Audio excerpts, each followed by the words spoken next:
There you go. Good morning, everyone. Welcome to American Scousers Morning Coffee or Tea with American Scouser on a Monday morning where we are confused, first of all, because StreamYard managed to change some stuff. So that's the biggest parts of the confusion. And we are freaking grumpy because it was yet another miserable weekend. But Mateusz is back in action. What's happening? Miserable, and there's snow on the ground, and it's only November 10th, and everything is just stupid right now. The snow is a little stupid. The good news is it's actually supposed to really warm up towards the end of the week. Warm up for November. Like we're talking like 60s and stuff like that next weekend, supposedly. So it will change 10 times by then because this is Chicago. Alan is here. Good morning, Alan. Yeah, it's going to be one of those. International break is here too. So in some ways, it's funny because we were talking about this with my brother yesterday for not for rival bros, but for like the Fenerbahce thing, because Galatasaray is losing points. Fenerbahce cut it down to 1 from 6 and stuff. And we were kind of talking about, is it better or worse for the international break to come in a time like this, where Fenerbahce closed up 5 points within the last week or whatever. And we were kind of torn because in some ways you want to keep going because the momentum is there. But in some ways, it's a little torturous for the side losing points, which is the case in our situation where you have 2 weeks now to kind of eat your brain over it. I think this happens every international break. No matter which way the weekend ends before, you're either going to be ruminating and being miserable for 2 weeks to thinking about what the hell just happened, or you're going to be miserable because you were on a good stretch and you didn't want it to stop. So in all, international break just makes everyone miserable all the time. That's pretty much where we're at.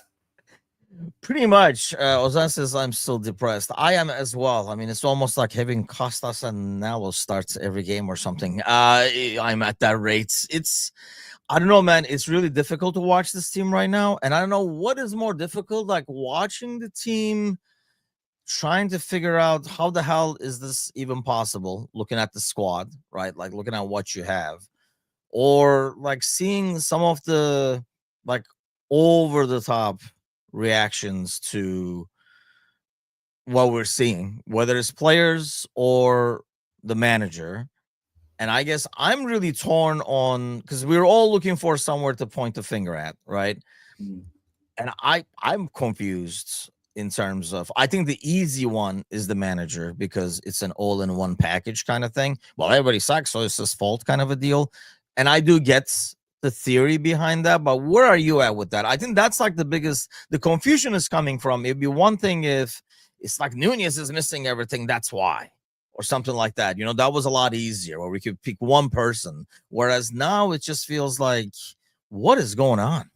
It's Dejan Lovren's fault, honestly. I think that's where we're at. You know what? Damn right.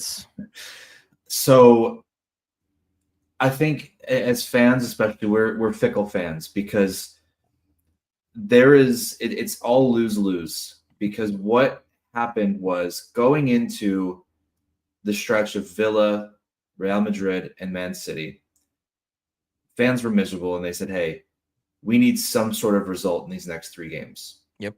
You pick up a good win against Villa and you go, great, that's 3 out of 9. Maybe we can get one more decent result against Madrid or City.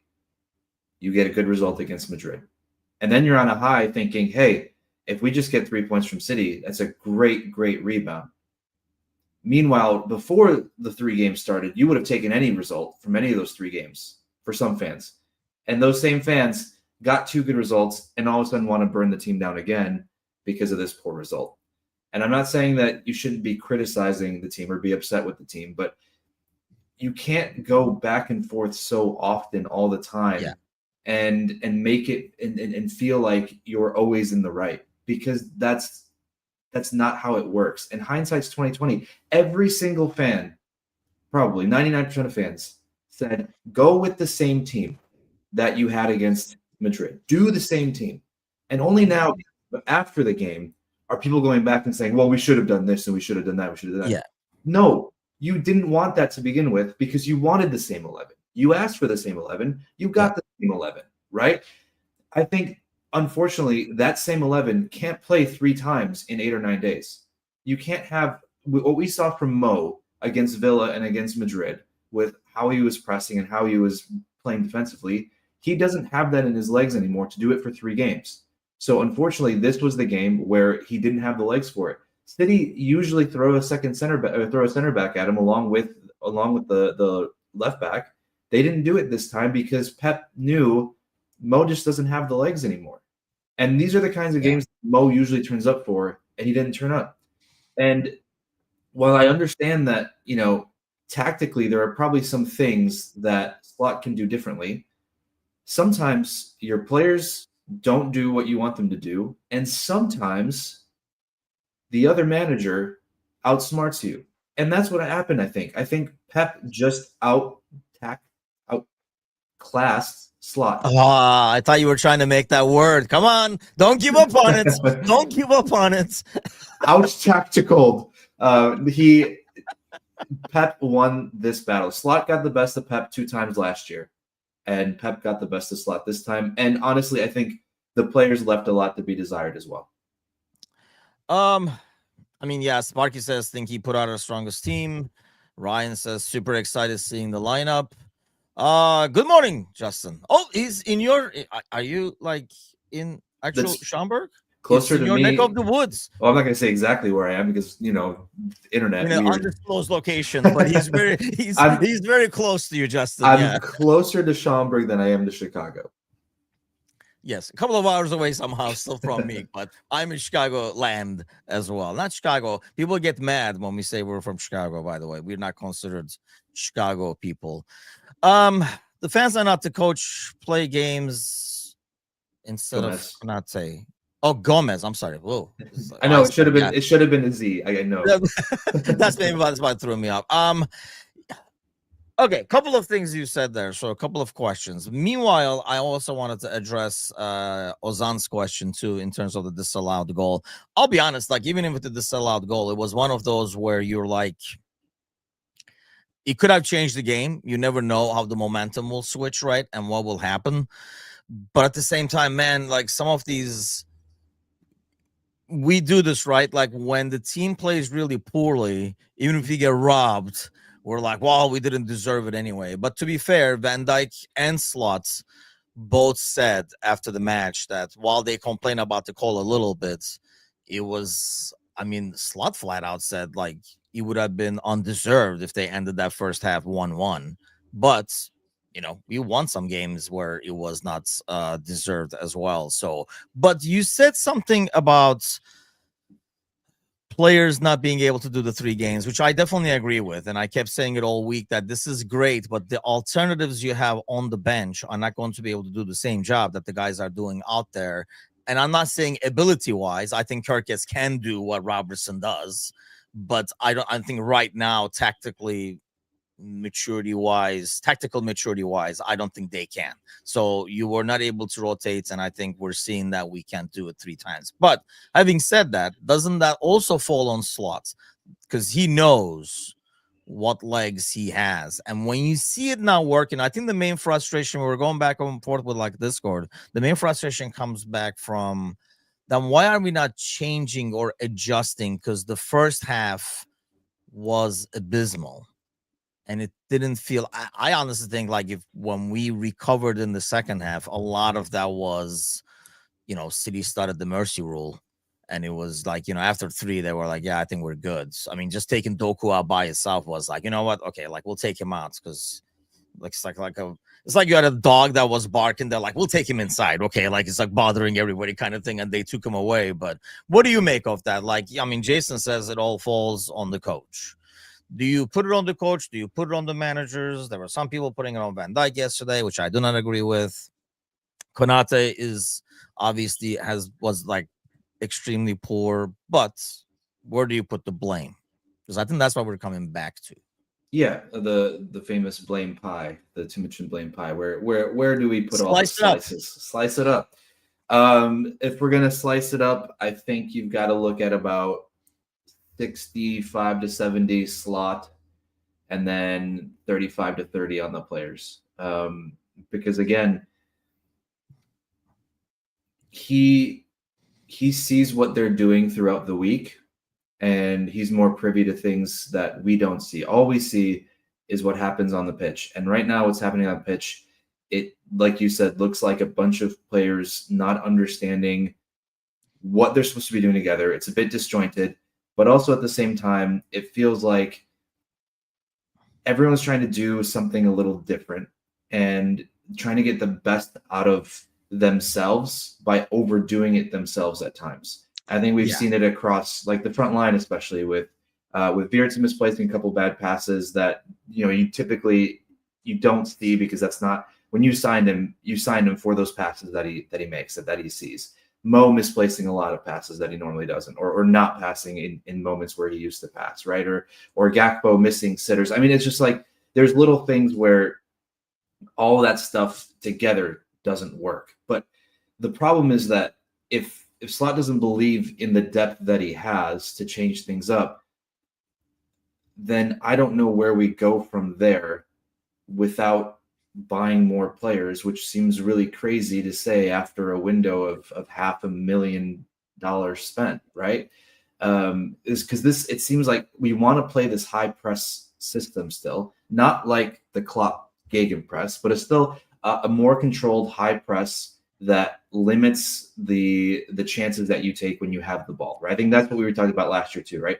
You get the ball, you don't take as many risks with the ball, but you still control the ball, you control the game. The problem now is that we have this, specifically when Gakpo and Mo are up in the front three, where you don't have that press, you don't have that control.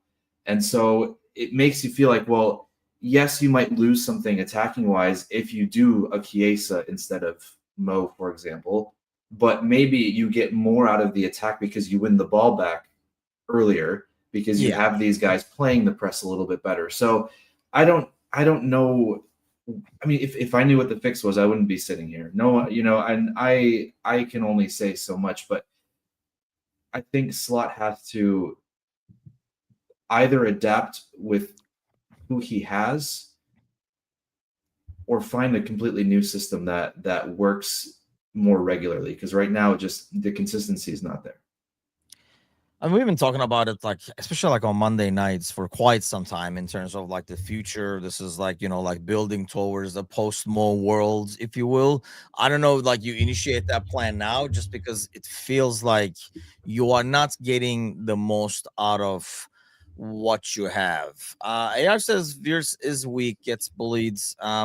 Yeah, he does look, but I mean, that's going to come over time, right? Like adjusting to the physicality kind of a deal. I mean, there are times yesterday, I mean, he earned them 2 yellow cards just by himself, by getting past people. So he was the only person who could actually take people on, it felt like. My thing is, there are so many times where he has the ball, he looks up. I mean, same thing was happening to Mo and stuff too. Like we were still catching our breath. I mean, talking about, I think Bob was talking about like counters. We were still catching our breath by the time, we should be actually increasing numbers up top. Nobody, it felt like, had the legs or the energy to build numbers up top. So you would put, let's say, Mo or Veers in a good situation on the wing, but they have nobody to go to. It's just them. And eventually what happens is they get crowded, because obviously if you're covering an area as a defender, well, there's nobody there. Like there's nobody coming up to you. You're just going to go double up the winger. I mean, you can go help your right back, and that's what was happening. Like suddenly he would have the ball. Maybe he would get past somebody. He looks up. There is nobody. So he's kind of dwelling on the ball. Before you know it, he's got 2 guys on him and he gets out muscled. And honestly, if you got 2 muscled guys on you, a lot of wingers would get probably muscled up off the ball. But Bob says it seems too slow to sit back. I'm assuming he says only way to sit back is to play Ekitike and Isak up front. And AR was talking about, I don't agree to this, and I think it's extremely unfair, because unless we go back, AR, and you said this during the summer, you can't say it now. I mean, because there were not questionable signings at all when we did this, right? Like when we got Frimpong, everybody exactly. Kirkes was the best. Or like you got the best striker in the league in Isak. You got the best left back in the league last season in Kirkes. So they were not questionable at all. I would argue that, you're not putting him in a situation to succeed. That would go on the slide. And confidence is a lot to do with it in this game. Confidence is a lot to do with it. But I'll ask you that because the last part of it, I do agree that more than what we play, it feels like the fight, like we are fought, like we lose out every second ball, or we get all muscle release. It feels like we're not only weaker, but we don't have, and it's too cheap over criticism, but they don't have the desire to as much as the opponent kind of a deal. No, the hunger isn't there. You don't have them winning the balls in the midfield that you see other clubs doing, right? And I don't know if it is part complacency with winning the title last year. I don't know if it's part complacency with not having competition for your spot, because in some cases, when you talk about like Konate, for example, there isn't competition for a spot, right? For Van Dijk, there isn't competition for a spot. For Mo, there isn't competition for a spot. For Ekitike, while Isak is hurt or vice versa, there's going to be competition there. So that feels like one of the few positions where there actually is some sort of skin in the game, if you will, and across the midfield too. I mean, it seems like there's no competition for McAllister, Gravenberch, and Szoboszlai at this point, because that's going to be the same three, which is fine because that's what we wanted too. We wanted consistency. Yep. But then you have to see that sometimes that can lead to complacency when things are going well, or when things aren't going well, it just compounds all of those mistakes and all of those decisions. And so I think the hardest part is just watching that desire not be there. We've loved watching this club even throughout more miserable years, because we felt like there was always something. There was some sort of fight from the players, right? Like we could be finishing 6th or 7th, but when you go away to Old Trafford, or when Man U comes to Anfield, like there is that fight there. That it feels like there is something there. This year, especially, that game didn't feel like there was anything there. And I think that's the most damning thing, is that it just doesn't feel like there is that. I don't want to say passion because it sounds cheesy, because then you'll have people like, well, Nunez played with passion and Diaz played with passion. It's like, to a certain extent, sure, but they also played their own game too. Yeah, but in some ways, I think definitely not Nunez. Let's not start missing Nunez kind of a thing, because we're not. But the Diaz thing, I mean, yesterday I was thinking, they had Doku, right? I mean, look at everything they created was Doku isolated on like Bradley, because they knew Mo's not going to be there, and Gravenberch did not help as much. I don't think he had a good game either. Not that, a lot of, players had good games, but we had that in Diaz. I don't think we've ever replaced that in Diaz, where, you can have somebody just cause some chaos by himself. And we always, chaos that he didn't even know where he was going half the time once he started dribbling. And that's the kind of chaos. I mean, I feel like Doku is pretty much the same way, where he is kind of like just going at it, sometimes cuts in, sometimes his end product is not great. I mean, that goal is the first time I've seen that guy actually take like a solid shot, to be honest with you, the third goal, because his usual end product is not like great. But Riti, wrong week, man. Wrong week to be coming in and saying this. You're 2 weeks or so late, because I think that's, and I hate to say it, but I probably would rather have City win this thing at this stage than Arsenal, just because of people like Riti. But here's the thing. I can't find the comment now, but Bob says he makes Konate his playmaker with all those backwards and sideways passes. Here's my frustration with that. I mean, he is not making Konate the playmaker. Slot is not saying, when we go out there, the plan is not to like, let's build the play through Konate and stuff. But other teams are saying, we'll let him have the ball. Like Van Dijk is not going to be able to ball. The right back is not going to have the ball. He can have the ball. You do your thing, buddy. And they let Konate have the ball. They did this in the past as well, right? But isn't it kind of Slot's responsibility to get us out of that? Because now that's the guy that's in really, really poor form. Maybe one out of like 5, 10 passes, achieves something positive. That's where I get frustrated, and I feel like, okay, we're seeing this over and over again. I'm seeing it, you're seeing it. Everybody like maybe thinks like that's the system. I guarantee you that's not the system. Isn't a Slot's responsible to say, hey, okay, you know what, we're gonna drop back Gravenberg or whatever it's going to be. We're going to bring Veerspector to grab the ball or something where somebody who's good on the ball drops back in between the center backs, like we used to do back in the day, whether it was Henderson or Fabini or somebody, drop back in between two center backs. The lack of change, I guess, is frustrating because it's not working and you're kind of like really forcing it on your guy with the poorest form on top of it. First form that leads to the least amount of confidence, which then leads to making bad decisions in the back. Like him and Bradley getting stuck together and that bad clearance leading to the penalty in the in the 8th, 9th minute. That was just a microcosm of the season right now, right? You have a bad pass that gets misplayed, and then you have no communication in the back, and you have your center back essentially clear it away from your right back to the opposing team and then give up a penalty at the same time. So that is in essence like what the defense has been this entire year so far, unfortunately. But yeah, you're right. And I don't know, maybe part of it is we have to remember that the other team makes tactics against us as well. I think a lot of people will always say, well, Slot is 100% at fault for every single thing. Because he has to change his tactics. He has to do that. He has to do this. And perhaps he changes tactics thinking that a team is going to set up a certain way. And then Pep comes out, plays a completely different way.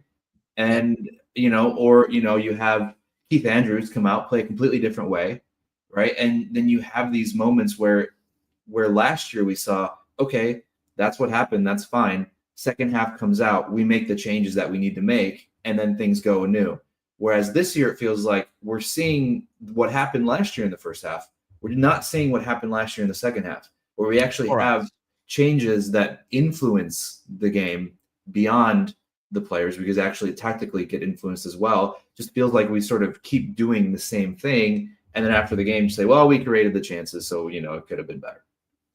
Yeah, that's the frustration, I think. And I know, like, we talked about this last year, right? When he was making the adjustments, we were like, okay, like, is he making adjustments or is he getting it wrong initially every single freaking time and has to make adjustments? And that's a little bit of that. Wes says we were willing to give Leone a shot. I mean, to be honest, like, Leone he was there during the FL Cup where it was all like backups. I don't know if he would eventually make his way in. Why Gomez is not getting a shot right now, I'm not sure. Because at least he's better on the ball.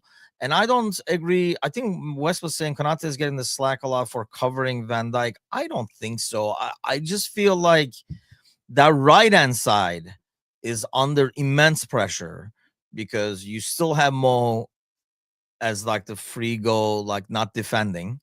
You have Bradley, and you're not sending as much help there. So everybody is overloading that side. Konate is not good enough to deal with an overload, is basically what we come down to. Because if they can't do that on the left, because we can kind of handle that better on the left, I think Van Dijk can direct that traffic better. And I think McAllister is better in covering those areas. We make Gravenberg the best because we see him on the ball, but I think defensively, he can't do the job right now that we used to get from, like Henderson and stuff, covering that right-hand side, making sure that right side, if you're going to have Mo up top not coming back, you need one midfielder to kind of slide over there and park their butts so that they cover that right-hand side. I think we're kind of like, throwing him under the bus. And the guy is already in poor form. I'm talking about Konate. So why force the issue? I just don't get it. That's the part that's frustrating to me manager-wise. I don't look at the starting 11 and be like, oh, he got it wrong. Because I thought, that was the same team that went against Real. And let's face it, I mean, City was a ton better than Real. I mean, that's, like the way they got out of our press without having to play long ball, it felt like Real Madrid could not do that. They had to boot it out. Like they could not play through that press at all. I don't know if it is because I'll ask you that. is City just that much better than Real against the press, or was it more on the tired legs not being able to press as well as they did on Tuesday? Mind you, City played on Wednesday, so they had 1 day less rest than we did.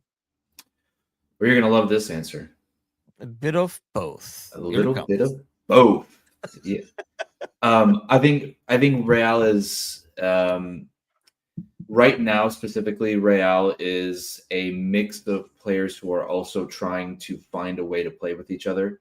It seems that they're much more disjointed than the City side. City, as a unit, play better together overall than Real Madrid does. I think Real has, you could say better players at more positions when everyone's fit, but that doesn't really mean much when you could also say that Liverpool has better players in most positions when they're fit too, technically, right? It's all about how they play together. And Pep, he is going to go down as one of the greatest managers of the sport of all time for a reason. Not that Xabi Alonso isn't going to get there. Maybe he will, maybe he won't. But we've seen the proven track record, the proven success of Pep and what he is able to get out of his players and get out of City. And I think, one of the comments saying that this was the biggest game of their season so far, probably, right? Because in both cases, for both teams, you just saw Arsenal drop points against Sunderland. Yep. And I think this, for us as Liverpool fans, was probably what made it even more frustrating, was that because of the result that we saw the day before, we thought, this is the moment. If you're going to get back into the race, this is the moment that you do it. And both teams had that same thought. So unfortunately, they were just up for it a lot more than we were. And ultimately, that's when you have that hunger and you have a good setup and you have players doing what you want them to do and you have them executing what you want them to do, it leads to just an absolute great game from all sides. And Doku, honestly, I know many fans have given him a lot of shit over the last couple of years because he kind of just like a dribble merchant with no end product, right? Like, yeah, he's quick sometimes, he can get by a defender here and there, but he can't make the pass. He can't take the shot. He can't put the shot on frame. And yesterday it felt like everything he did was just perfect. He played an incredible game, and as much as Bradley, I think, did okay, there needed to be more help. And it felt like almost like back when Trent was back there. And it's just like, why don't we just send someone else over? Or why not make him go this way or that way? But you could tell that Bradley was trying to do his best and hold his own. But it was just Doku was just he just played out of his skin. I mean, it was he played an incredible game, and sometimes you just have to give credit where credit is due. As fans, you have to appreciate your team when they're doing well. You have to appreciate your team, when they're doing poorly, but you also have to appreciate the talent on the other side. And sometimes they just have a better game. Yeah, I think that Bob makes a good point. I guess, the Real was played in Anfield, so there's that impact as well. I just feel like, we were more ready for that game in Champions League. And I think, Ozan was asking about like Champions League earlier. Yeah, we did make Nico Gonzalez. I mean, I remember when the lineup came up in Discord, Kazi and stuff was like, oh, great, Nico is by himself in that midfield. We should be able to run over him and stuff. But we just could never get the ball and look up. It felt like we could not hang on to the ball and we could not win it back. I mean, Ed says Brad did the best. I think, I don't put a lot on Bradley. I mean, he shut down like Vini. Yeah, Ozan says he used up all his energy, Mark and Vinny Jr. I mean, he shut down Vini. I think what you get with Doku is a bit more physicality too. Like Vinicius is more about pace, whereas Doku has a little bit of both. But yes, up until now, he was kind of like Adama Traore minus the oil. But like in terms of having the dribble, being able to change angles and being strong, but not being able to freaking like deliver the final pass or the shot and stuff. And unfortunately, he did it all yesterday. Arsenal won't win the league. Yeah, I mean, I'm at the stage. Okay, where are you at with this? Like, I hate to say it, but I rather have City win because Arsenal fans are really unbearable in some ways. Like, I just cannot stand. First of all, I can't stand Arteta. I don't have the same dislike against Pep, because I know everybody like considers him a checkbook manager and stuff like that. But no, I mean, there are a lot of managers who get a lot of money.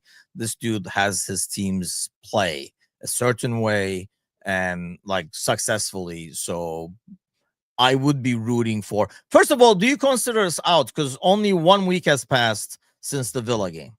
Yeah, I mean, and we are still the same points behind. It's again, fans are fickle. I mean, that's the thing. We go back and forth every week, and I think and that's what I hate from watching, certain shows and pundits every week talking about, or you see a YouTube video with the headline of Arsenal, are they title contenders still? And then the next week goes, Arsenal title favorites, no contenders other than Arsenal. And then the week after that, Arsenal not title contenders anymore. And it's just like, do we have to do this every single week? But then I do the panel show on Tuesdays and I ask them, is Arsenal well ahead of the league? Is it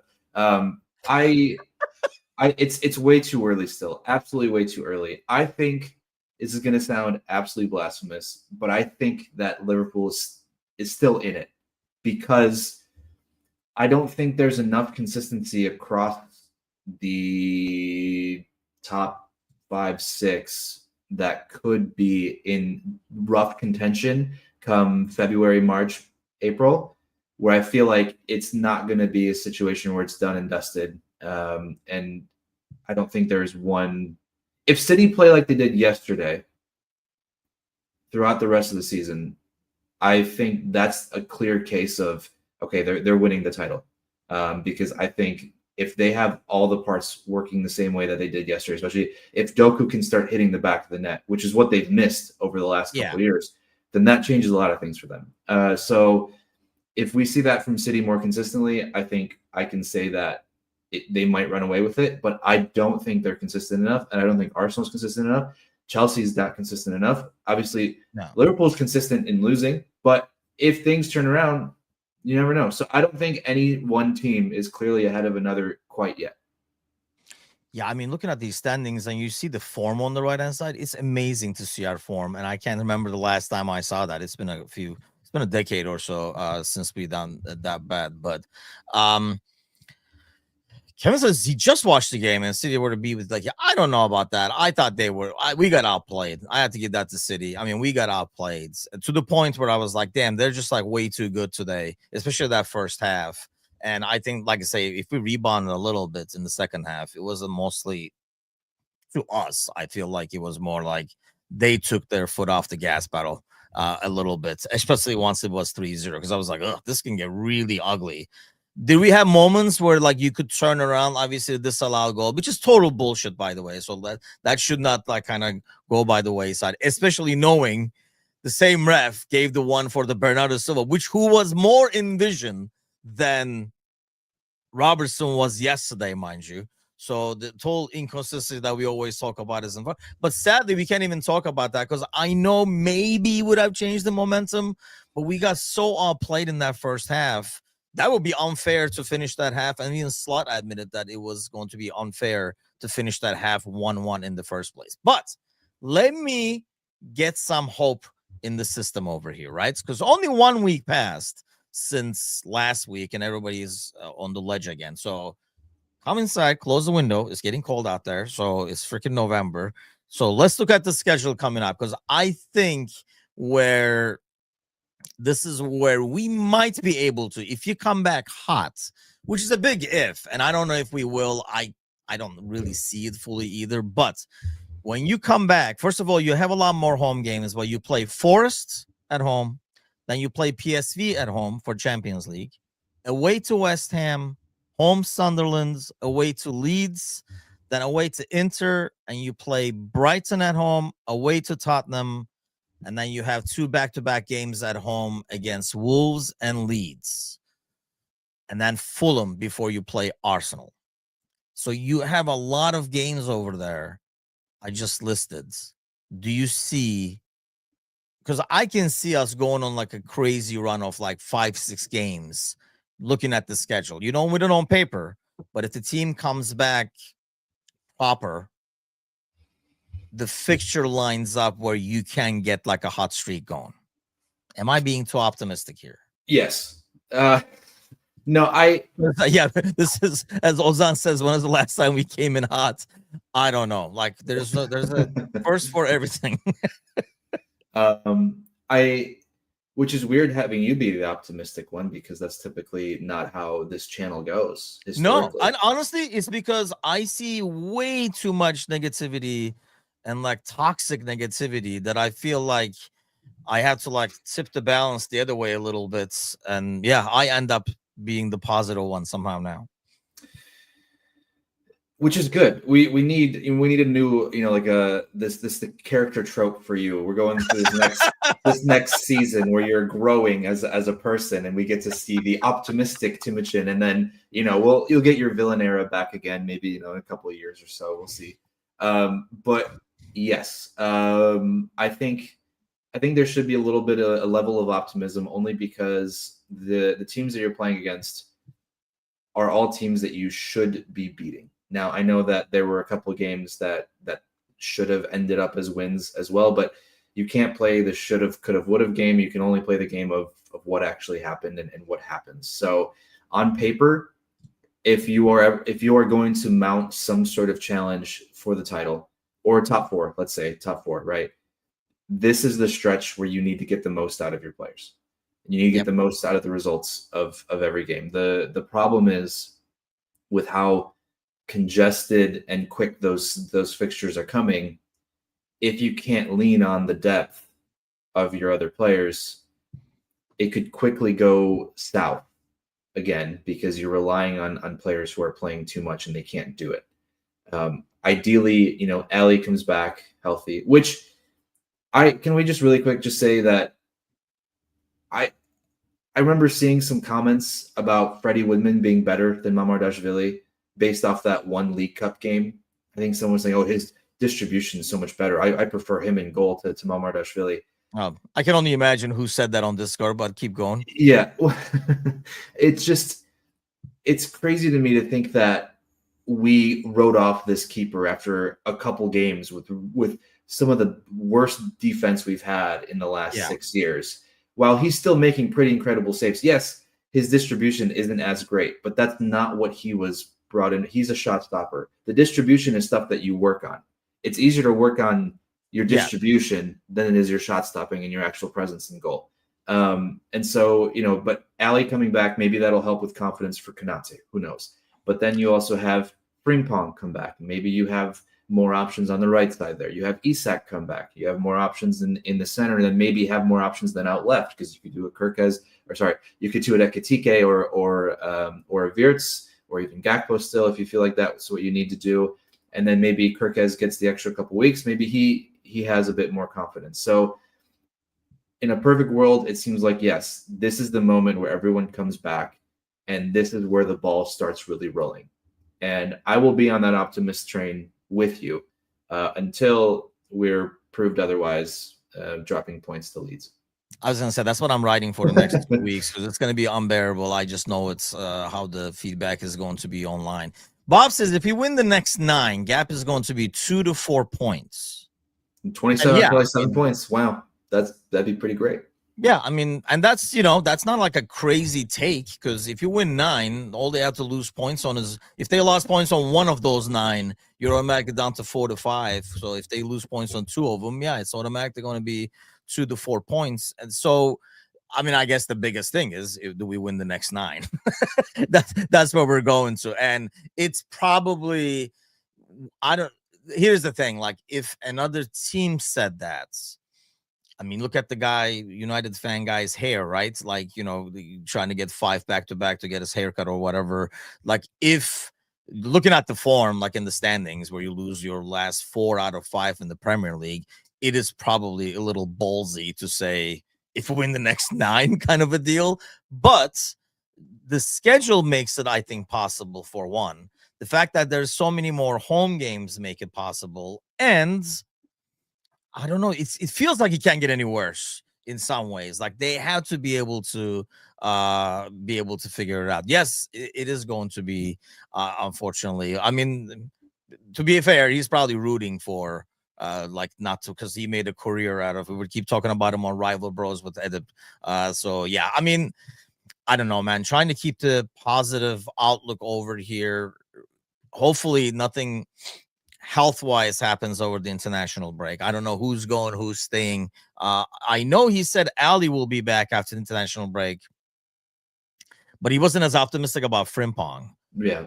And the fact that it's a hamstring kind of makes it bad because you don't want to bring him back too early. You got to be safe and stuff like that. But I don't know. I would hope that as we approach January, I don't know if he will take more chances. I think he's not using Gomez as a right back now due to not wanting to have all three of your center backs on the pitch at the same time, whereas you'll be able to take that risk. Because I think Ozan was asking earlier. I mean, I think if nothing else, hopefully the Gahey deal will go over the line, and you'll get some like stability on the back line. But I am not. Would I forgive an 8th place Premier League finish for a 7th title? I still said, and I was called crazy, and this is before the Real game, so you're my witness here, that I still think this team goes really far and possibly wins the Champions League, because it's built more to it in the sense that if it's one game, like, where we go, it's like the Real Madrid game kind of a deal. And I can see us kind of, if the league is going like this, we're like 7-8 points behind. I can see us saying rotate on the weekend in the Premier League and keep your starting 11 in the Champions League and stuff like that too. So it could possibly be something like that. I just don't see us staying that low, especially looking at the fixture. Yeah, and looking at which clubs are ahead of Liverpool in the standings, there are a couple of clubs there that you see that are going to lose a lot more points, I think, as the season progresses too. And winning the Champions League gets you automatically in for the next year as well. So, so it doesn't matter if you finish 15th, if you win the Champions League, you're back in it next year. And so I do agree to your point that this team seems to be built better for the one-off. Hopefully, over 2 legs against certain teams, it's not as disastrous going away, because I think that's what's going to ultimately decide how well this team does in Champions League is the knockout phase, when you see them go away to a side like Bayern, to a side like PSG that we saw, right? So I think that'll be really telling. But I would absolutely take 8th place if it means getting a Champions League title. I mean, we always talk about the Knights, the European Knights, and having that history in Europe, and that's just adding to the history of Europe, right? So especially, if Arsenal don't win the Champions League or the Premier League, then, us as fans, we'd be all over that, because we get to continue celebrating a European win with Arsenal not winning anything again. Yeah, I mean, it's very possible. Like I say, I've been seeing that I've been saying it for a few weeks now, because I feel like it's built, and I was more saying it because I felt all these new pieces that, Josh says, like, we're trying to shoehorn, is going to be in place by then, and we're gonna be. I feel like it might be too late for the Premier League by the time we get our shit straight with who we have, but it's not going to be. It's going to be prime time. It's going to be similar to what PSG did last year, like hit your stride right when it counts, kind of thing. But Josh says time for slot the man up and make tough decisions. Yeah, screw the hurt feelings thing. If you deserve to sit, you sit.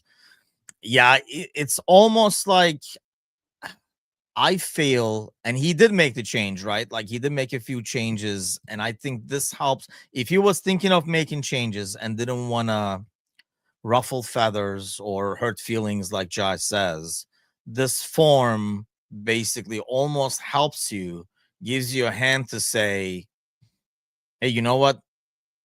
It's time to make some changes, man. It is what it is, kind of thing. Obviously, this is not working, kind of thing. I feel like it gives him a new hand over here.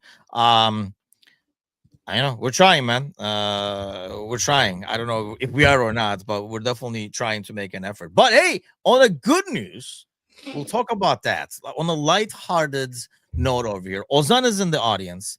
I don't know when the last time Ozan was. I have only attended.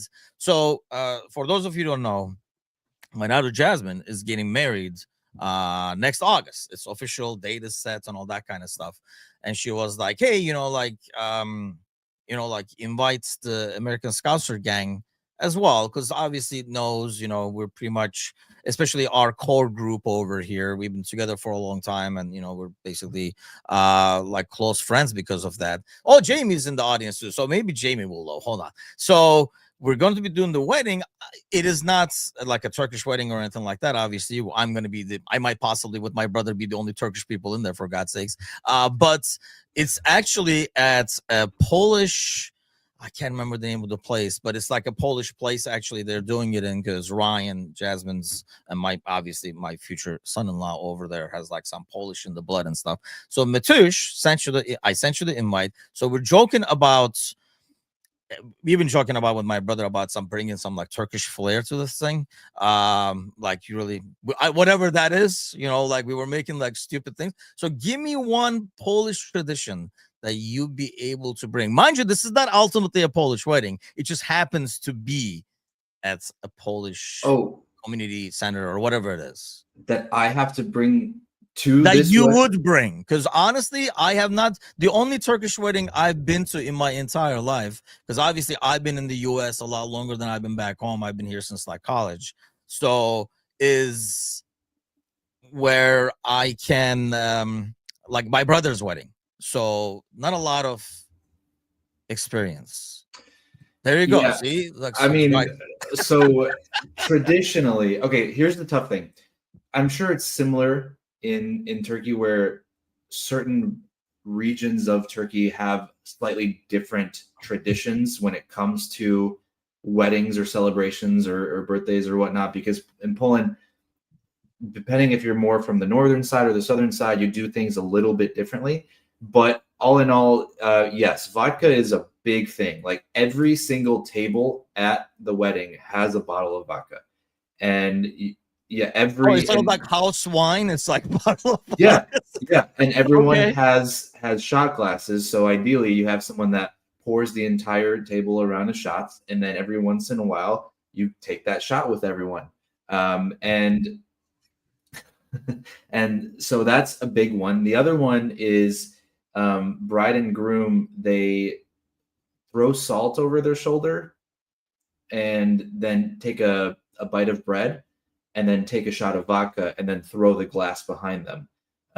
It could be plastic if you don't want broken glass. What's the point of this? Because they don't have tequila in Poland, or what? What? No, it's just so I don't know what the point is. It's just something that No, I mean, that's is there been like a done. thing to it? Because there's like, I mean, I was sending Jasmine videos just to mess with her, and I was like, "Hey, is the place big enough for Edip and I to do this like dance and shit?" Not that Edip and I even know how to do the goddamn dance in the first place, but I was just like messing with her, and she knows I'm messing, because she was like, "Yeah, it's more than big enough. Bring the people over," kind of a deal.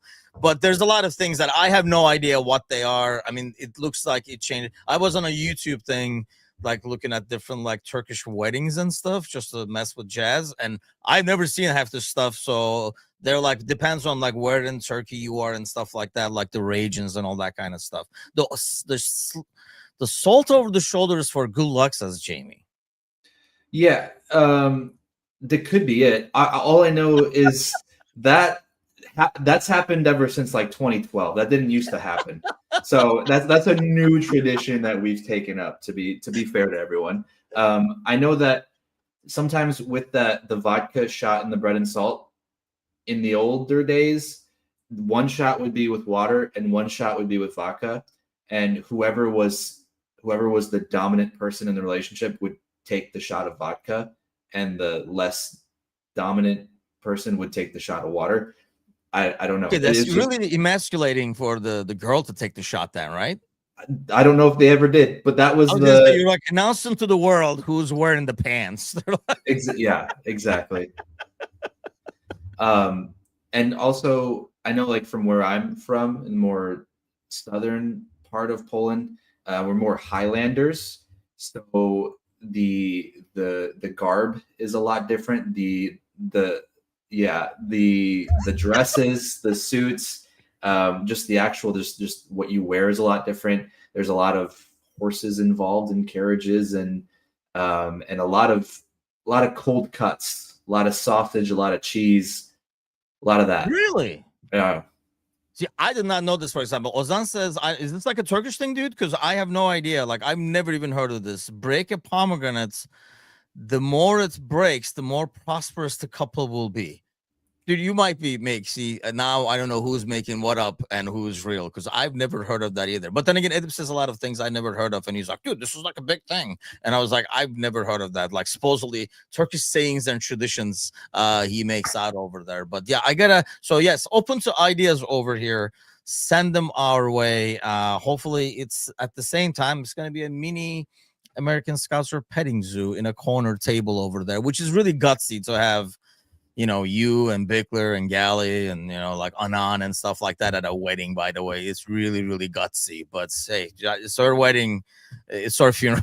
It could be our funeral at the same time, I guess. Like it's your like, hey, Tony is in the house. Yeah, I figure, at least we got that going in the background over there to make us laugh and stuff. Because honestly, what you see on the pitch is making more cry than anything else. There was some kind of a question though. I am not bringing Keshkek, by the way, dude. That thing looked disgusting, so we're definitely passing on that. Edip ate it on the show in Rival Bros. If you want to find out anything or possibly about Turkish culture, yeah, watch Rival Bros where Edip introduces weird things. The good news is, I think the way I don't know, I'm not participating in any of the wedding planning for obvious reasons, but from what I understand, like the place supplies they have the bar and stuff like that, obviously. So it's gonna be there like bartenders and stuff, and I guess all the alcohol is Polish.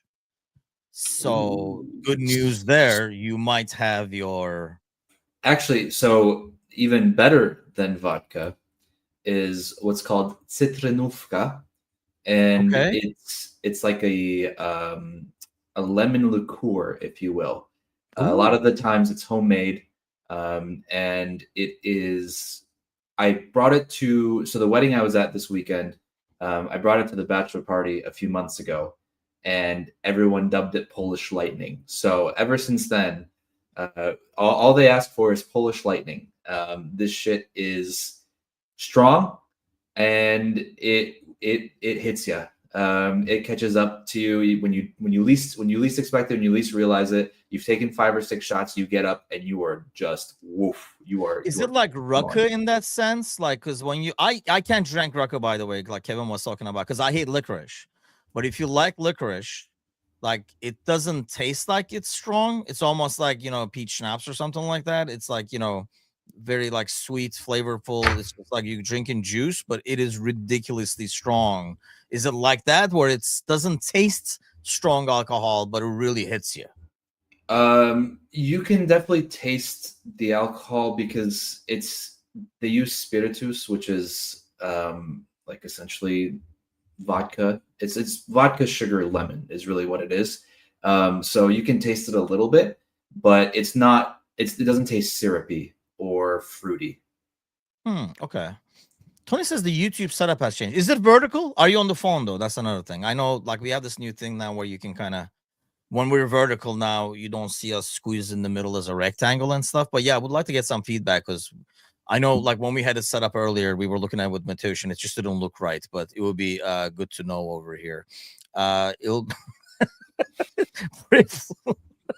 sounds tasty. But Kevin was asking earlier. Let's finish on with Liverpool, I guess. We'll have this wedding to talk about during the international break. So bring it for next Monday. Any ideas, any traditions? Ozan, dig them up and bring it. And then you should be digging up some Polish traditions just because we're going to be on location. And obviously they're members because they have the last name is Polish. So there's that. But Kevin was asking, why do a rebuild, I think he phrased it as, after winning the title?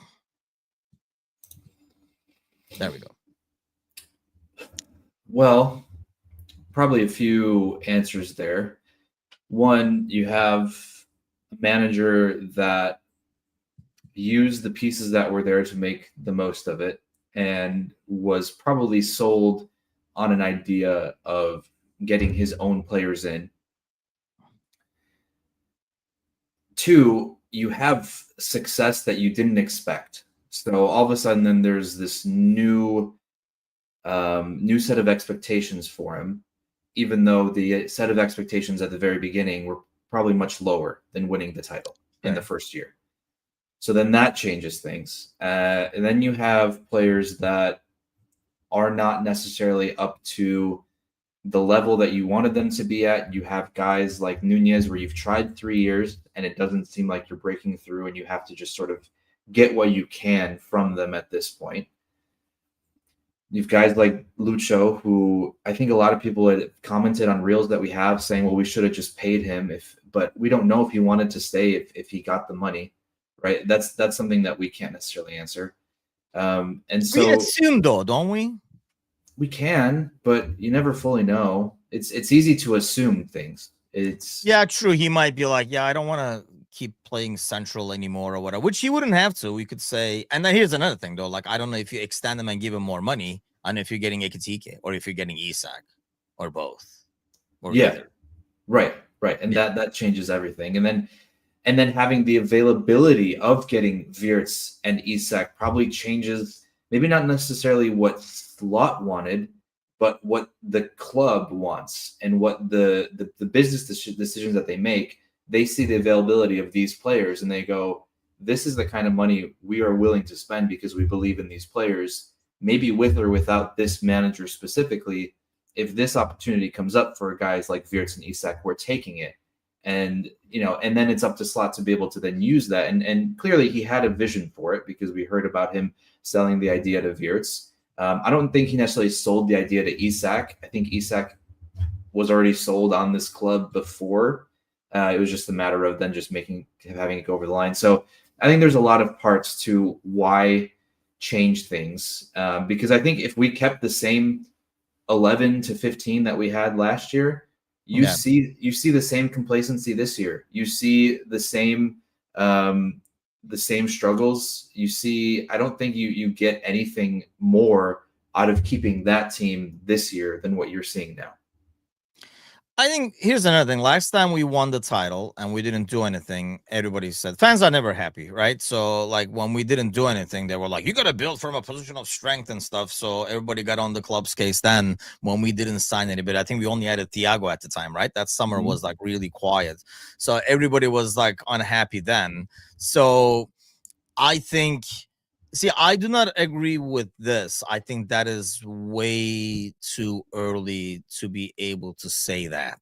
I think if anything, what we're trying to do, I think, is we're trying to, I think somebody was mentioning it, maybe it was Bob in the chat earlier, like trying to shoehorn these guys into an established setup until maybe the old guys totally leave and we do the new setup kind of thing. I think we have to kind of make the decision and say, hey, how are we going to play? Like, what was the plan when we got these guys? Where we play with two up top, then it is two up top. And obviously, Isak is not healthy to be able to do that. Where we're going to use Wirtz? What was the plan?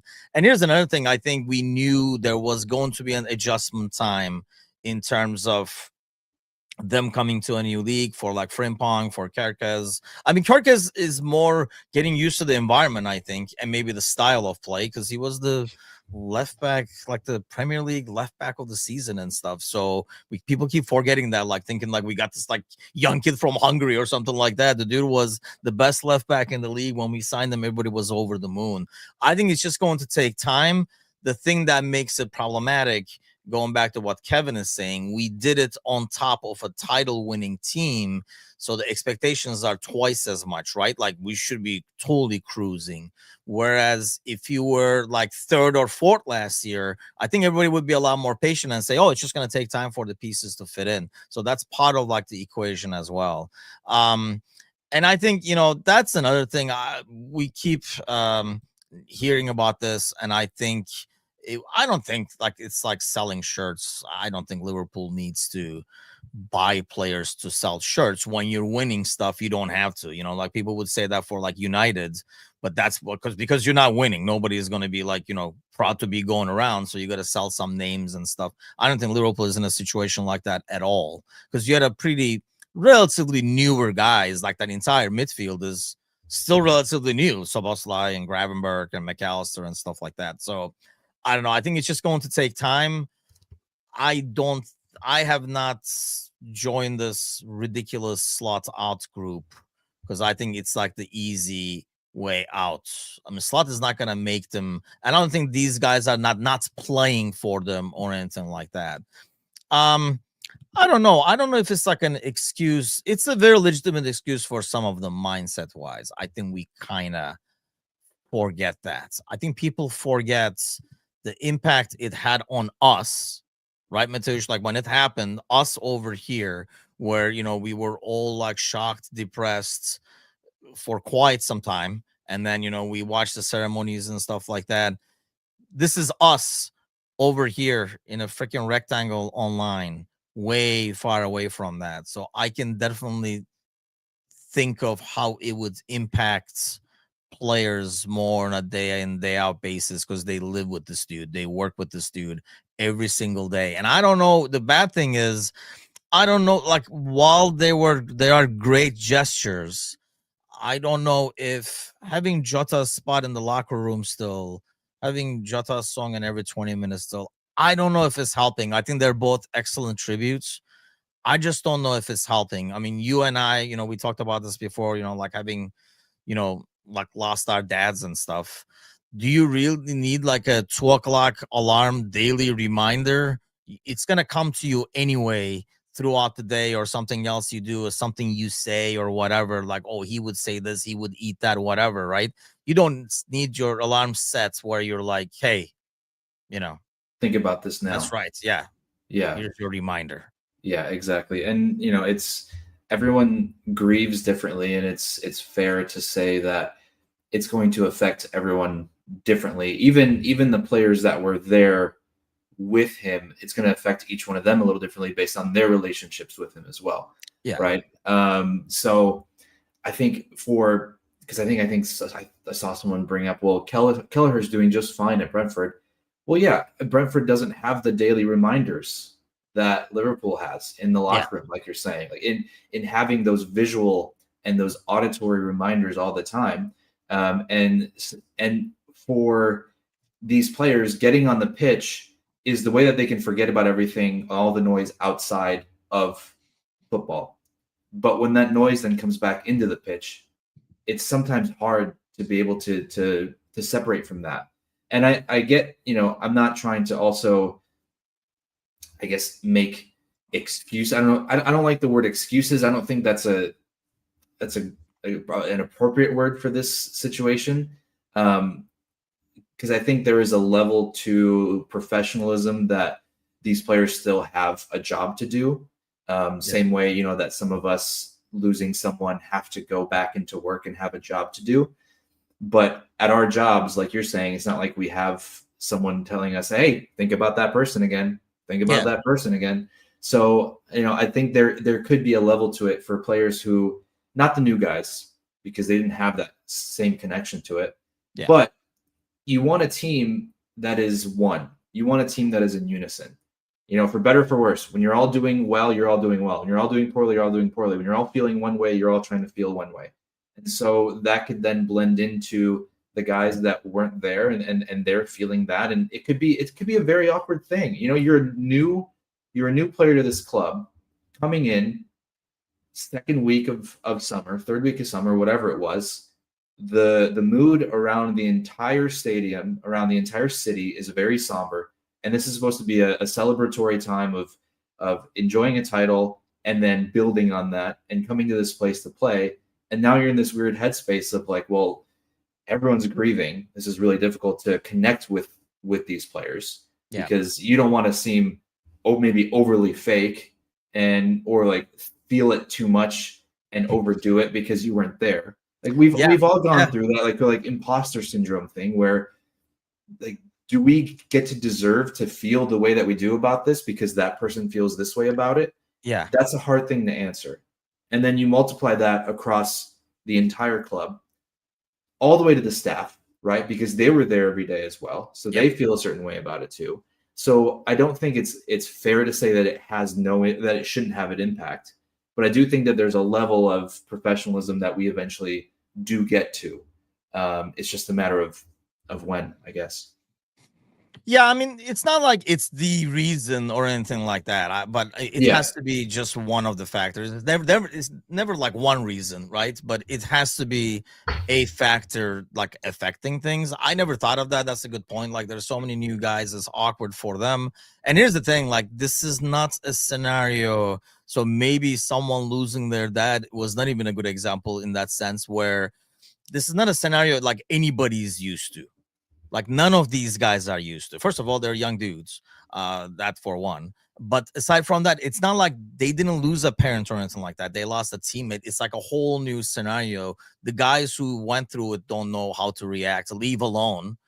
Like, I think we've all been around somebody who lost their loved one, right? And you might treat him a certain way. Maybe you want to, some treat him like over the top, some treat him like how they would want to be treated when they lost their loved one, which might not be the right way. But we all have, we kind of know, right? Like, what we would do in a scenario like that. This is a totally different scenario. Like, nobody knows what to do. Nobody knows how to act and stuff. And again, like, it's not an excuse. I don't think it's the reason, but I'm sure it's a reason in the background that's making things more difficult. Let's put it that way, making the adjustment and transition kind of like more difficult. But that'll be it for us today. I think everything went to normal because we went over an hour over there. Even StreamYard is like, you know what? No more vertical for you. Everything is back to horizontal again. But I'll be back tonight with Gally. I think Bickler is out and about and traveling.